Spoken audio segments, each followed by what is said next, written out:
Maybe it's my age, old school house shit, you know. That's cool. So, Matt is on from a very typical Manchester looking day. Paul's on from the Kenless Studios. Dawn is on. We are up and running. And I just reposted a picture from a year ago today.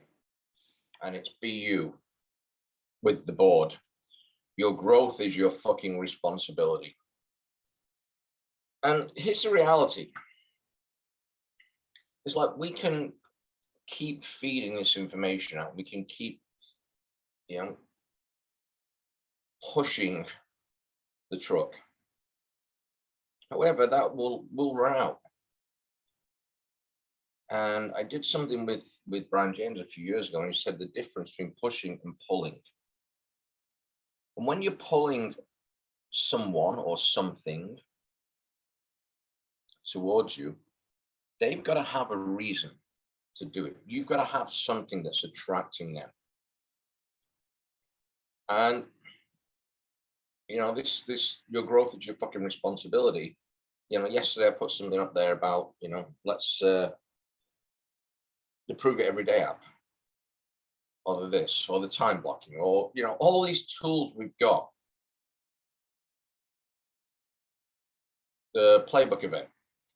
Like, we're not pushing anyone. There's got to be a reason.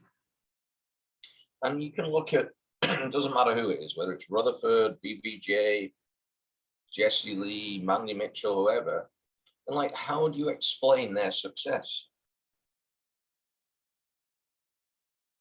And if you think about it, like, what do we do? Well, we provide ketones that benefit people's mental, physical, emotional states. A lot of the market is obviously the fat loss side of it, better mood, better sleep, yada, yada, yada, yada, yada. Great. How do we do it? Well, we have this technology that blah, blah, blah, blah, blah, blah, blah, blah, blah, blah. Great.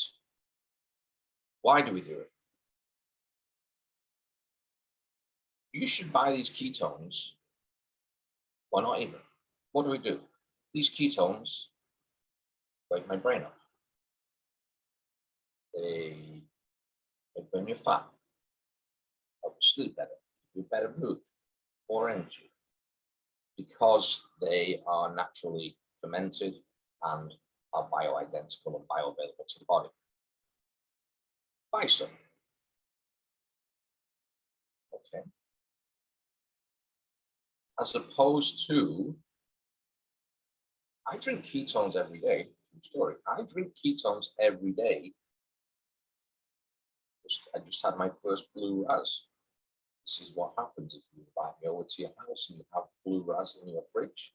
There's one blue raz missing when I leave the house because it's in my bag.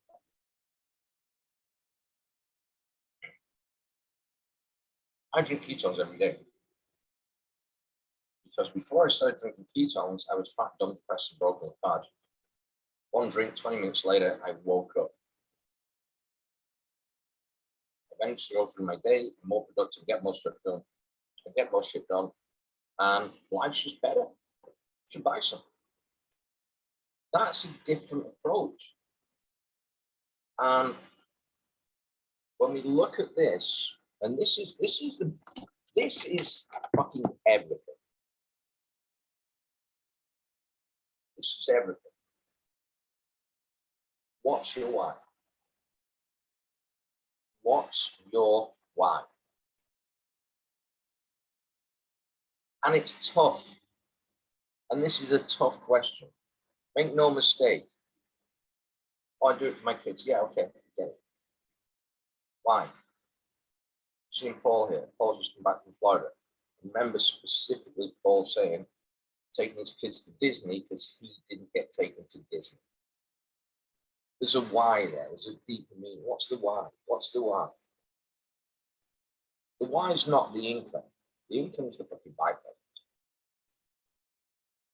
Income's a result. It's not a why.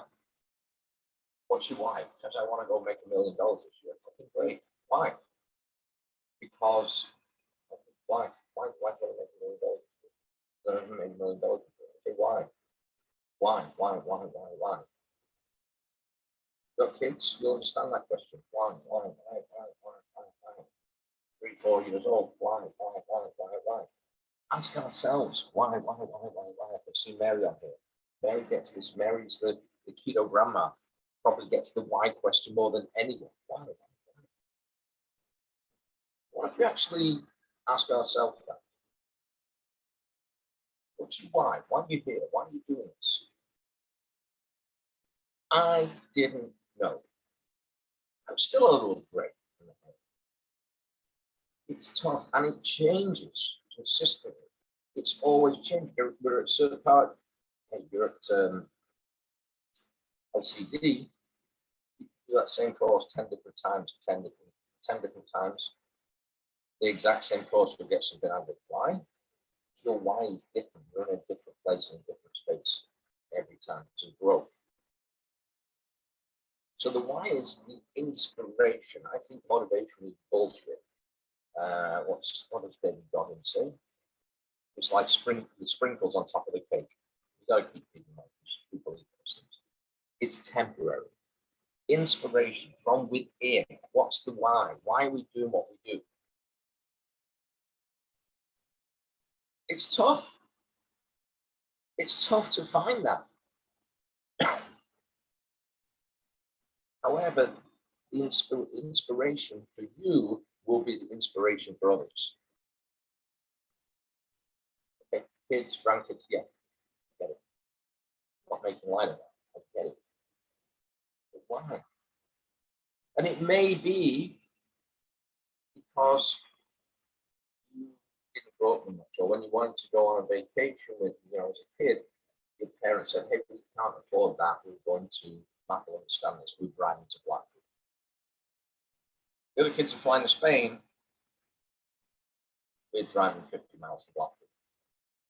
They know that.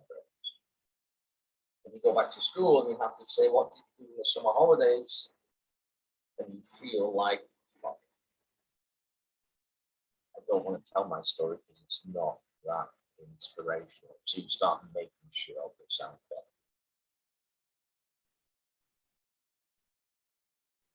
So, what we do is not inspirational. I'll tell you right now, it's not inspirational. Why we do it is fucking inspirational. We believe in what we do. That's self-belief. Over the last 6 years, I've had lots of people say, hey, see you doing well in business, I want to do a thing, blah, blah, blah, blah, I want to make some money. Great. You drank ketones yet? No, I don't like, yeah, okay, I get it. You don't drink ketones. Yeah, okay, I'll get some. No, that's where it starts. Want to show up and make a bunch of money? Fine, go fucking do it with someone else. Rightly or wrongly. Like, there's got to be a deeper why, and that's me. Whatever, 18, 20 months ago, I did a Zoom on the big pandemic. The big pandemic is mental health, and that's something that triggers with me and resonates with me because I've been there and fucking done it. I didn't realize what a train wreck I was. I didn't realize that I prayed to Mitch for this. I didn't realize I had brain fog until I no longer had brain fog. That first drink. And this is really sort of, this term woke me up. That's an overused term. And I remember I reached out to Mitch probably about 4 years ago. Didn't really know him that well. If you know Mitch, he has that rested Mitch face. That's the rested Mitch face. And he walks through the event. He's got a bag in it. I'll tell you right now, he's got his bag in his left hand. He's got a coffee in the left hand. He walks through the event with the rested.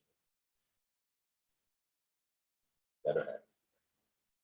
And he's like, this guy doesn't really want to be friends with anyone.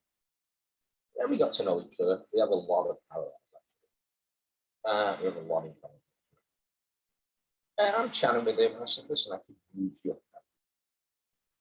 I have these fucking oh, mood swings. I said sometimes I go dark. I just don't want to talk to people for days. I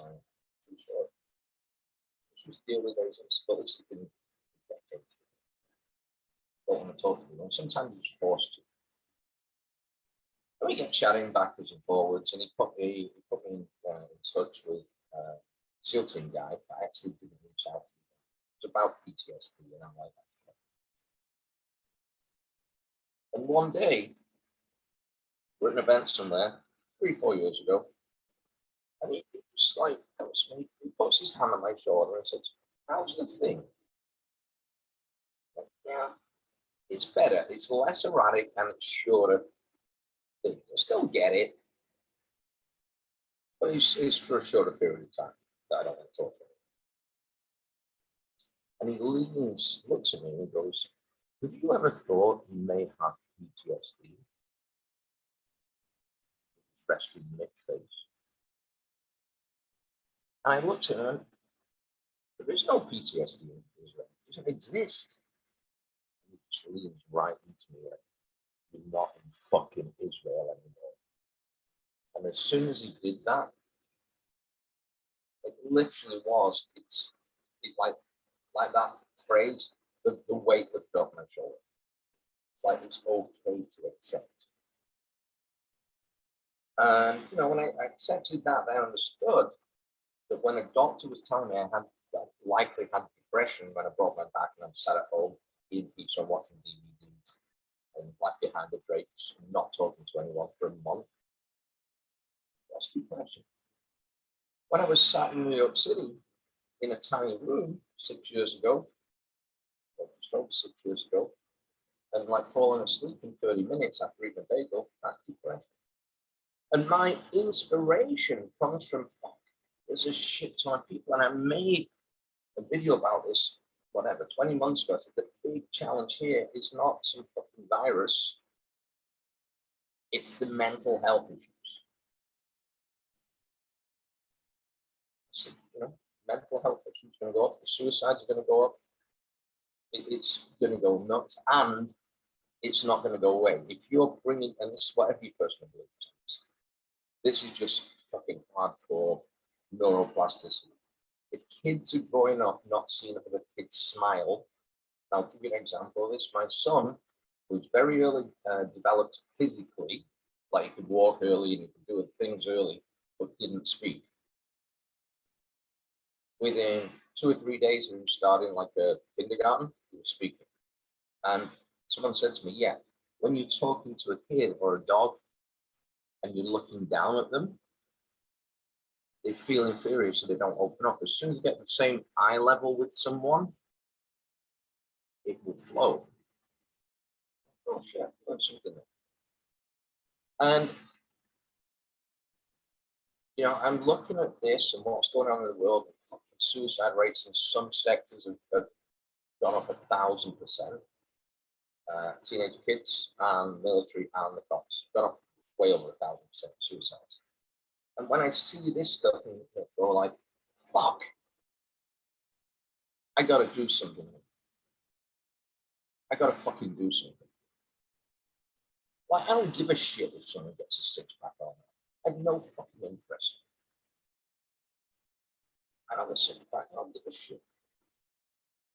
Even reasonably good shape, I don't give a shit. It's what's our why, what's our passion, what's our belief, what do we believe in that's going to take us down this journey. And this journey is not about ketones, this is about life. Like, people don't buy what you do, they buy why you do it. See Mary, I see Paul, different reasons. Mary, like, I'm just popping into my head, energy to play with the grandkids. My I know my grandmother she passed away before I was born on my mum's side. My grandfather on my mum's side was just like this old, old, but barely spoke. From Russia, he was a journeyman tailor. I don't like. He'd clearly been through some shit in his life. On my dad's side, my grandmother was like an grandmother. She looked after the house, she did the cooking, she did the cleaning. My grandfather would get a soccer ball and come out and play soccer. And it was in his 60s, I remember playing with him at a birthday. Like he's running down the wing. He's a short, stocky dude. Running down the wing and like elbowing 10-year-old kids out the way, and he was in his 60s. Like he was inspiring to me that he could do that. So I see Mary on here. And Mary, there's grandmothers out there, I don't know how old Mary is, 40 something. Let's stick with 40 something. There's grandmothers out there that will look at Mary and go, holy shit, 7 grandkids, seven grandkids, and she's active every day. There's truck drivers out there looking at Paul, and it's not about the 70 pounds of weight that Paul's dropped. It's about being active with his kids, doing the things, going to Florida. That's the inspiration. Yeah, we know what we do. We know how it's done. What's the fucking why? Why are you doing it? People don't buy what you do. They buy why you do it. The goal is not to do business with everyone. There's billions of people on the planet that need us today. I don't want to do business with them all. Why? Imagine a back office of 1 billion people. You would go fucking nuts. The goal is to do business with those who believe what we believe. The goal is to do business with those who believe what we believe. With those who align with us, with those who align with our root causes. And if you actually look at this from a scientific perspective, there's a part of the brain called the limbic brain. And that's the part that's not the conscious thinking. Listen, consciously, everyone will be drinking this stuff. Oh, makes you feel better. Lose some fat, better sleep, better mood, more energy. Yes, I should be drinking that. Logically, every single person on the planet could be drinking this stuff today. Logically. There's no fucking wrong to it. The limbic brain is that, we talk about gut feelings, gut decisions. It's actually the limbic brain. When people are driven, excuse me, by a cause, by a purpose, by a belief,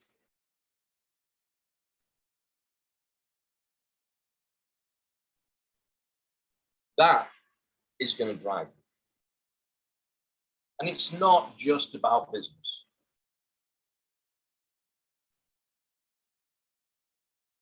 It's about life. And whatever that is for you.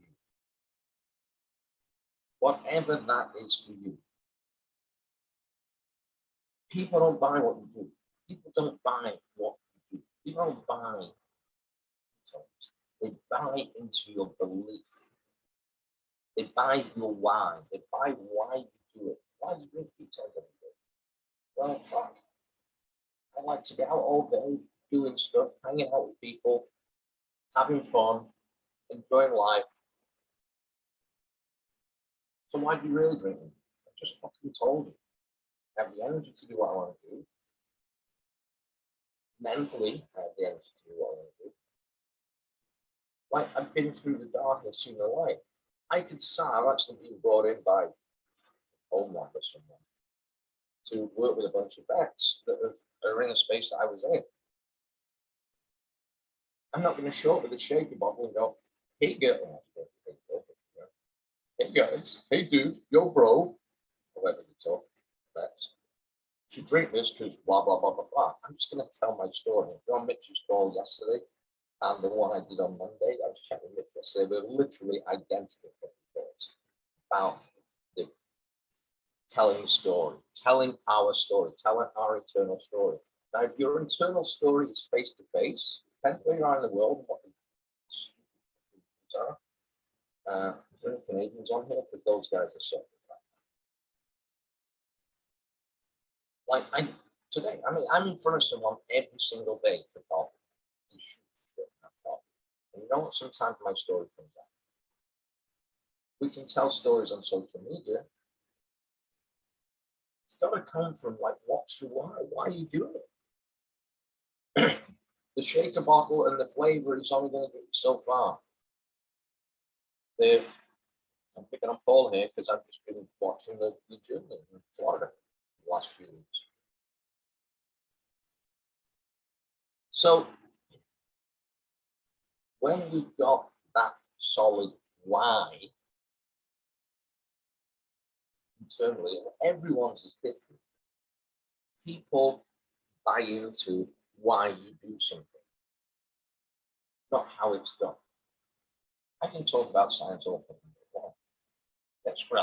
Really interesting. Yes, I'm taking lots of notes. Yes. Just shut up and drink. Tell me. So I want to just tell you something that happened yesterday on a farmer's market. Very quickly, I saw someone with the prove it every day shirt, the cool one. There's a lot of their old cool shirts. I won this one. I won this one 4 years ago. Paddy's Day contest. And it was prove it every day. And I walked in, oh, cool shirt, dude. Yeah, yeah. It's really good quality. And I like this. And it washes really well. I'm like, do you know what that is? It's like the ketone thing. I tried them once. Whoever got ketones into that individual didn't do enough of a job of explaining their own personal why. They did it from a what or a how perspective. You know, Apple stores have a fucking line of out the block when there's a new phone. Because of Steve Jobs, I know he's long gone, but Steve Jobs is why. What do you do with technology? You know, like if you speak to some tech nerds, they'll tell you an Android is probably technically a better phone. Doesn't matter. An Android is a phone, an Apple, an iPhone is a community. It's a why, it's a purpose, it's a belief. It's that community. So where we're at right now is, you know, if you look at the market right now, and I want to just tie these two things together. When people buy into your why, your belief, why you do something, you're going to get the market share more than someone saying, well, this beta hydroxybutyrate is bioidentical, bioavailable. We know, which naturally fermented, we know. I'm going to follow the guy that's going to Florida with his kids and buy off there because that's way more interesting. I know why they do it. We can look at our business model and find all these fucking doctors and smart keto people don't do shit in business. So where we're at right now, we have approximately 3 million customers. How many of those are like regular customers? I have no idea. Less than 3 million. I don't know how many people on the planet, 6 billion. How many of those are potential customers? 6 billion. How many of them can afford it? Less than 6 billion. You know, you will tell you this, the average income on the planet is $2 a day. However, there's a market. It doesn't matter if you're in the UK, you're in the US, you're in Canada. However, understand this. You have a global business, and Dawn mentioned something yesterday about having a customer in Canada. I've got, what were you, 29 countries? I'm operating in 15 of them. Out of the 15, 5 of them I'm not allowed in because of my passport. 5 of them I've never been to. Doesn't matter. We have a global platform.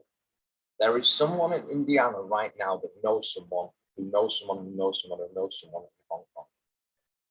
Like when you get the Hong Kong orders on your back office and you check like order history, you have no clue what they're ordering because it's all in fucking Cantonese. It's not typed out in English letters. It's typed out in your back office in Cantonese. I don't know who they are, what they are, where they are. I can see what level they are. That's it. So where we're at right now, and I want to be clear on this, there are people that say to me, are you still doing the keto thing? No, I'm just starting the keto thing. It's 6 years, I'm just starting. Be clear on this. I wish I'd have got in when you did. No, you don't. You'd have quit. No, I wouldn't. Well, 99% of people fucking did. It's too tough. The marketplaces, we are still in the innovator stage. That's like 2 to 2.5% of anything, any market. The innovators are the people that paid $40,000. You guys have got flat screen TVs, I'm guessing. First flat screens were $40,000. $40,000. The first ketones,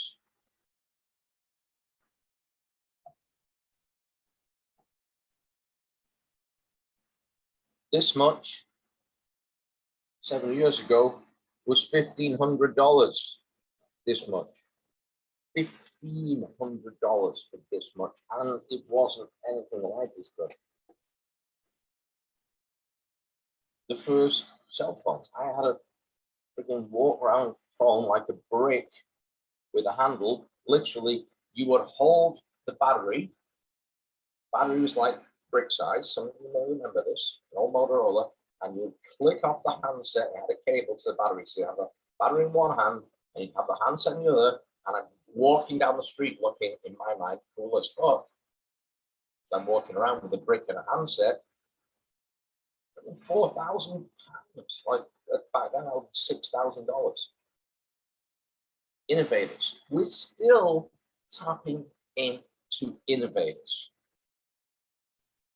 Most people won't try something until someone they know has tried it first. I'll say that again. Most people won't try something until someone they know has tried it first. So when someone says, oh, my friend was drinking those things. I told the story the other day about water filters, about going back over the same area. It's like, oh, my sister Maria's got one of those on the counter. Let me see what it is. Most people won't try anything until someone else they know has tried it first. The innovators, we're still in that for innovators, 2 to 2.5% of market share in anything. When iPhones came out, I still had a Nokia. And then I progressed to a BlackBerry. Because that was very secure. BlackBerries have the highest security, blah, blah, blah, blah, blah. And rolling algorithms. Great. I don't know what a rolling algorithm is, but like, got to use a BlackBerry. And I remember, it's 11 years ago now, people getting iPhones. And I remember distinctly saying, no, I wouldn't have one of those. I'd like to feel the click of the buttons. Where that statement came from, I don't fucking know. No, but I'd like to feel the click of the buttons.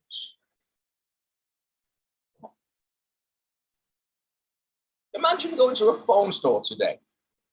Hey, I need a new cell phone. Do you have something where I could buy that you have where I could feel the click of the buttons? Because I like to find, all right, get the fuck out of the store, you lunatic. Think about it. I mean, that's so true. So 2.5% are innovators. We are innovators. Make no mistake. We are the pioneers of this industry. It's not even fucking started. We're just scratching the surface. And sure, I know Matt's on here from the UK, and I saw the same thing in the US 6 years ago. People out there, all guns blazing. And Bree was talking about this the other day, all guns blazing. I'm trying to think what the wording is. With enthusiasm, but they've got no skill set. They don't know what they're doing. And then they go into dabblers. What we're looking at, if you're on this live or recording, is what's the term? High skill set, high engagement. The engagement is going to be key because from innovators, we go to early adapters. That's 13.5% of the market. That's a big chunk of the market. When the early adapters get it going, when the marketplace hits 15 to 18% is what's known as the tipping point in any market. And if you've never read the book from Malcolm Gladwell, by Malcolm Gladwell called The Tipping Point, highly suggested, great book. Then you get the early majority, about 34% of the market, then the late majority, 34% of the market, and then there's like that small bit of the market at the end that are known as the laggards. The only reason the laggards right now have touch tone phones is you can't buy rotary dial phones. The laggards are the people that use a broom instead of a vacuum cleaner. Don't worry about them. This market is fucking huge. The people, we're literally in the marketplace of the people that spend $40,000 on a flat screen TV. Still, think about that today. So, we're going to wrap this with one thing. Start with your why. The what we do, yeah, that's science, that's easy. That's fucking no-brainer stuff. But the what comes last. You know, it's like someone said, well, can you send me, probably heard this, can you send me a list of the ingredients? I'm not going to fucking, sir. Yes, it has this L-leucine. Oh, good. I love L-leucine. I put it in my tea every day. What? What is it? I don't know. You don't know. The how? Well, I need to know how it's made because I don't put anything like my body is a temple. And I remember being at an event, and I'm sure it was in Vegas, and Nick Couch and a bunch of them sat around this table, and the waitress could have lost 50 pounds. I don't mean that derogatory, it's just like blatantly obvious. And she's asking about this. Like, well, what's in it? Because like I'm very careful. Hey, lady. You ever seen a McDonald's? Yeah. You ever been in a McDonald's? Well, yeah, of course. You ever eaten a McDonald's? Well, yeah. What the fuck do you care what you put in your body? Shut up and drink it. This was across a restaurant. She was the waitress. And I remember seeing Nick Couch going, half the table just did one of those. Oh, no, I can't believe Thomas should have done that. The other half of the table went, right, you know. The why. The why. Let's get back to the why. Why are we here? Why are you on this call right now? Why are we showing up? Why do we show up every single day? Your growth is your fucking responsibility. Whether you're watching this live or on a recording, your growth is your fucking responsibility. We can only give you the tools. That's the how. That's the what. The growth comes from the why. The growth always comes from the why. Why are we doing this? Why am I here? It's not something that's going to pop in your head in a second. For me, I've been through my own journey, and I'm seeing the world going through what I've been through, mentally, and this is triggering my wife to do more. I'm not sure about guys from the beach, peace out. You guys are killing it. You're rocking it. 14-day, 10-day, bum, bum, bum, bum, bum, bum. On that 14-day thing, let's get your why out there today. On the 10-day drink peace challenge, let's get your why out there. On your social media today, let's get your why out there. Let's get it out there today. Let's implement immediate action today. Biggest takeaway from this call leadership right now. Implement immediate action. Peace out, guys. Thanks. And thank you, Dawn, for setting this up. Because I'm a tech genius.